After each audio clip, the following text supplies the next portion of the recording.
Preview FY यूजीपी semester 5 वाले विद्यार्थियों के लिए जिनका भी मेजर 9 हिस्ट्री है दोस्तों, उसका ऑब्जेक्टिव क्वेश्चन देखेंगे आंसर के साथ। इससे पहले आपका पूरा सब्जेक्टिव करवा दिया गया है, अगर आप चेक नहीं किए तो जाइए चेकआउट कर लीजिएगा। तो चलिए, जितने भी क्वेश्चन है बहुत ज़्यादा इंपॉर्टेंट है। तो पहला हमारा जो क्वेश्चन है दोस्तों, यहाँ से देखिए आपका दो क्वेश्चन बन रहा है। पहला तो ये पूछ लिया जा सकता है आपको कि फ्रांसीसी क्रांति कब हुआ था। तो देखिए 1789 ईस्वी में हुआ था, और ये हमारा जो क्वेश्चन है यहाँ से आपका एक हो गया। दूसरा क्वेश्चन है कि 1789 की जो फ्रांसीसी क्रांति हुआ था, उस समय फ्रांस का राजा कौन था। तो उस समय फ्रांस का जो राजा था उनका नाम था लुई 16वां।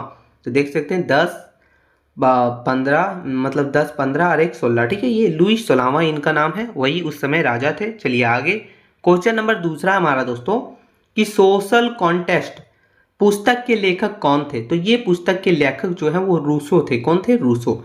चलिए आगे, क्वेश्चन नंबर तीसरा देखेंगे कि फ्रांसीसी क्रांति के दौरान आतंक के राज्य का नेतृत्व किसने किया था। तो मैक्स मिलिनियन रेबेस्पियर ने, ठीक है, इन्होंने जो है वो आतंक के राज्य का नेतृत्व किया था। चलिए आगे, क्वेश्चन नंबर चौथा है हमारा कि नेपोलियन कोड जो लागू किया गया था वो किस वर्ष लागू किया गया था। तो ये 1804 ईस्वी में जो है नेपोलियन कोड लागू किया गया था। चलिए आगे, क्वेश्चन नंबर पांचवा हमारा दोस्तों कि वाटरलू का प्रसिद्ध युद्ध किस वर्ष लड़ा गया था। तो वाटरलू का जो प्रसिद्ध युद्ध है वो 1815 ईस्वी में लड़ा गया था। आगे क्वेश्चन नंबर छठा देखेंगे कि बास्टिल का पतन कब हुआ। या तो कई बार इसे जो पूछ लिया जाता है कि बास्टिल के किले का पतन कब हुआ, तब आपको लिखना है 14 जुलाई 1789 ईस्वी को। ये चीज ध्यान रखिएगा। चलिए आगे, क्वेश्चन नंबर सातवां हमारा कि 1815 का जो वियना कांग्रेस जो था उसकी अध्यक्षता किसने की थी। तो मेटरनिख ने किया था। किसने किया था? मेटरनिख।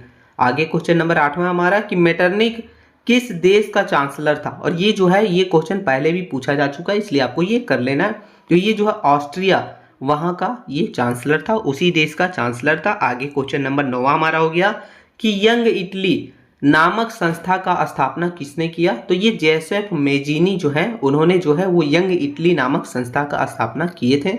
आगे क्वेश्चन नंबर 10वां हो गया कि जर्मनी के एकीकरण के लिए रक्त और लोहे की नीति का प्रतिपादन किसने किया था। तो देखिए इसका नाम जो है वो विस्मार्क है, और इसका पूरा नाम जो है ऑटो वॉन विस्मार्क, या तो आप विस्मार्क में ही लिखिएगा तो चलेगा, कोई दिक्कत नहीं है।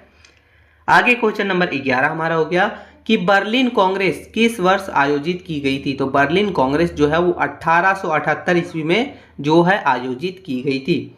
आगे क्वेश्चन नंबर 12 हमारा दोस्तों कि किस जार को मुक्तिदाता जार कहा जाता है। ये क्वेश्चन पूछा जा सकता है आपको। तो ये आपने पढ़ा होगा कि जार अलेक्जेंडर द्वितीय जो है उनको जो है मुक्ति दाता जार के नाम से जाना जाता था।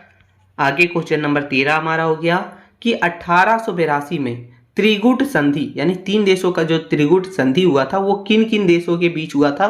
तो ये आपने पढ़ा, हमने भी पढ़ा था पहले कि जर्मनी, ऑस्ट्रिया हंगरी और इटली के साथ हुआ था। ये आप अगर लॉन्ग टाइप वाला नहीं किए तो वहाँ जरूर कर लीजिएगा। लॉन्ग टाइप वाला अगर अच्छे से आप पढ़ लेते हैं तो उसी में से सब निकल जाता है। आगे क्वेश्चन नंबर 14 है दोस्तों, ये क्वेश्चन भी पहले पूछा जा चुका है। क्वेश्चन है कि राइट ऑफ मैन नामक पुस्तक किसने लिखा। तो ये लिखने वाले का नाम था थॉमस पेन।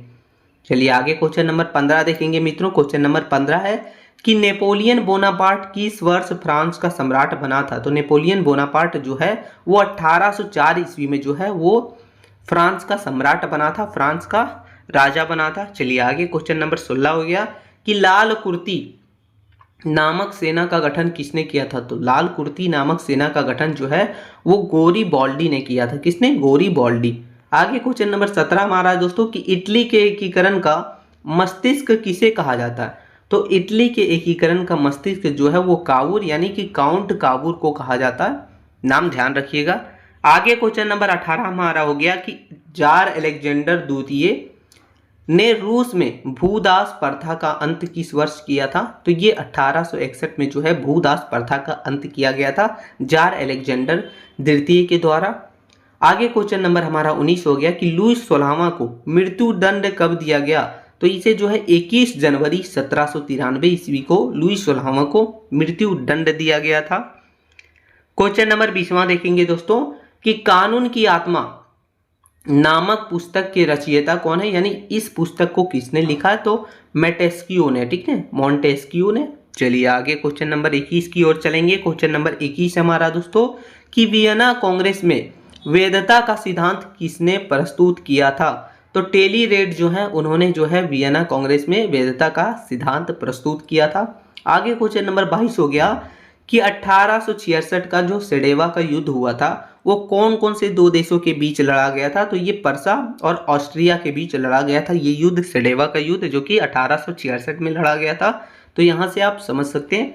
आगे क्वेश्चन नंबर 23 है दोस्तों कि राष्ट्रीय सभा या फिर संविधान सभा द्वारा मनुष्य एवं नागरिक अधिकारों की घोषणा कब की गई थी। तो ये 26 अगस्त 1789 ईस्वी को इसकी घोषणा की गई थी। आगे चलिए क्वेश्चन नंबर 24 देखते हैं। तो क्वेश्चन नंबर 24 हमारा कि नेपोलियन को अंतिम रूप में बंदी बनाकर किस द्वीप पर भेजा गया जहां उनकी मृत्यु हो गई। यानी नेपोलियन जो था उसे अंतिम रूप पे यानी लास्ट रूप में बंदी बनाकर कौन सा द्वीप पर भेजा गया था जहां उसका मृत्यु भी हो गया। तो सेंट हेलेना द्वीप पर भेजा गया था। चलिए आगे क्वेश्चन नंबर 25 है। ये बहुत ही फेमस क्वेश्चन है, ठीक है, और आपने इसे जरूर से जरूर पढ़ा होगा कि जब फ्रांस छींकता तो पूरा यूरोप को जो है सर्दी जुकाम हो जाता है। यह प्रसिद्ध कथन किसका था, यानी ये किसने कहा था। तो मेटरनिक ने कहा था। किसने कहा था? मेटरनिक ने, ठीक है। तो ये टोटल 25 प्रश्न है दोस्तों आपके मेजर 9 हिस्ट्री के लिए, ऑब्जेक्टिव के लिए। बस आपको यहाँ से कर लेना है पूरा, बस आपका इसी में से 5 क्वेश्चन आ जाएगा। और अगर आप लॉन्ग टाइप वाला भी कर लिए तो वो भी कर लीजिएगा। बस यही वीडियो था, हेल्पफुल लगा तो एक छोटा सा लाइक कर दीजिएगा। मिलते नई वीडियो में, तब तक के लिए जय हिंद दोस्तों।